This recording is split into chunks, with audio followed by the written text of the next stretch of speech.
Frances Wilson. This block weighs 9 tons. It's just one piece of rock. See what you can do with one hand?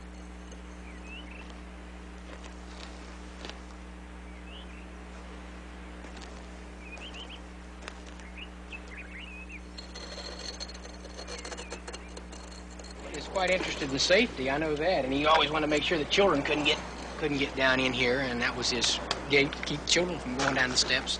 Those who knew Ed remember him with great respect. Charles Williams and Bodil Lowe. I guess I was maybe 6, 7 years old. I was born and raised about 300 yards from this place, and I would see Ed quite often at the little country store we had, and he was a very slight man. I don't think he was probably any taller than I am. I'm about 5'6". Probably weighed somewhere in the neighborhood of 100 pounds. He always looked frail and sickly, but obviously very strong. He'd say this is because of the stars and the moon, and he would go on and he would show us his electrical machine. Now he made electricity, and he would jump in his bathtub and show how the water would come to certain levels and how he heated it with the sun. And he'd always divert your question. As I say, a very gentle, kind person. And he was, of course, highly intelligent. Many people thought he was a little cracked because he was smarter, I think, than they were, probably.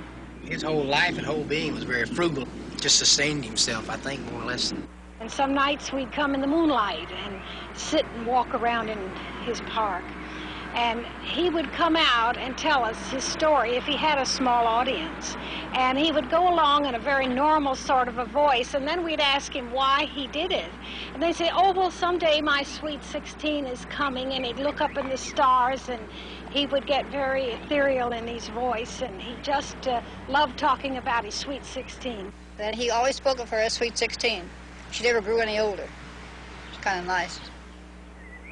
There were many rumors about mysterious Ed. One held that he was an eccentric miser and kept a stash of money. Late one evening in the 1930s, a band of toughs waited until he was alone in Coral Castle. Little Ed could never have imagined such a shocking intrusion into his private world.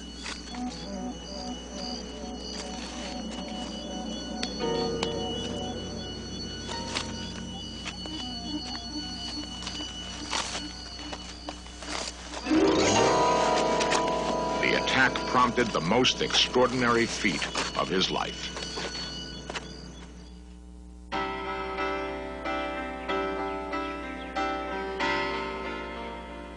Coral Castle was originally built in a remote area of Florida. For years, Ed Leedskalnin felt safe in isolation, away from the harsh realities of the cities. He had carved this place with his bare hands as a Shangri-La for his sweet 16.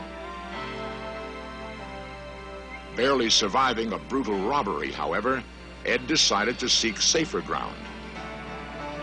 When he moved, Ed took more than his toothbrush. He took Coral Castle itself. He hired a local truck owner, and with characteristic secrecy, politely asked the man to step around the corner. The truck would be loaded in just a minute.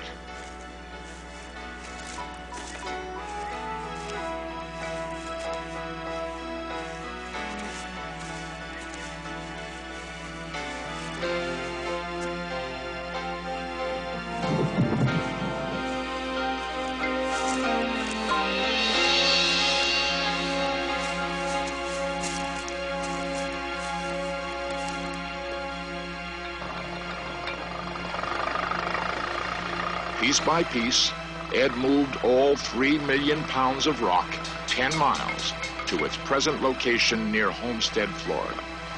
As usual, no one ever managed to see how he lifted the giant rocks, which weighed up to 30 tons apiece.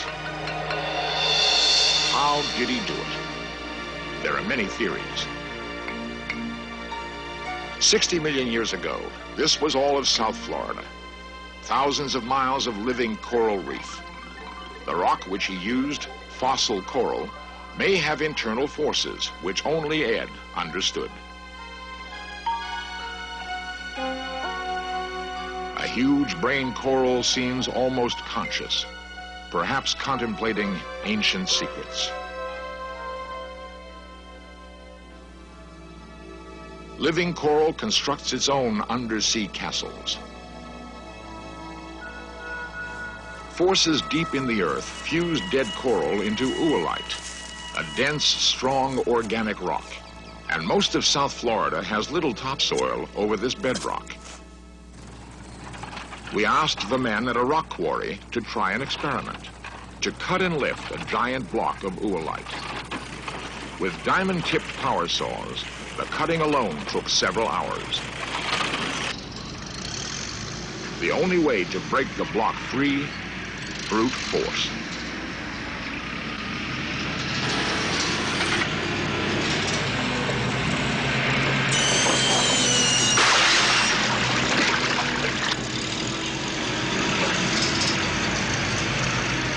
Then the test. Could they detect any unusual buoyancy in the rock itself? Using a 600 horsepower crane, could they lift the rock?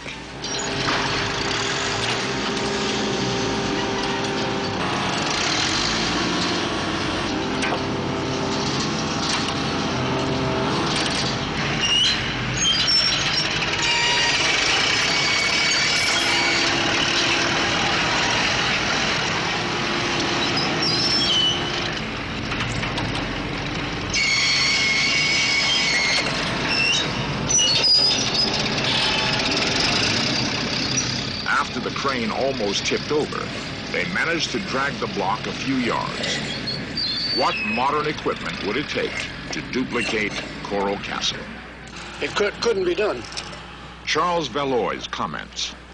Not with the modern equipment. I wouldn't cut more than 4 foot long and 32 inches wide and 7 or 8 foot long. That's the most I'll cut. And you see the struggle I have getting it out with that machine. This is the only known photo of Ed apparently working. Although he seems to be breaking the block free with wedges, a close look reveals that the block is already cut free, with a cable underneath. Engineers have been puzzled by this photo. Bruce Cathy has extensively studied and written on Earth forces. He believes that a harmonic grid inside the Earth's surface can create actual anti-gravity at certain nodes on the grid, and that Coral Castle was built on a position of harmonic resonance.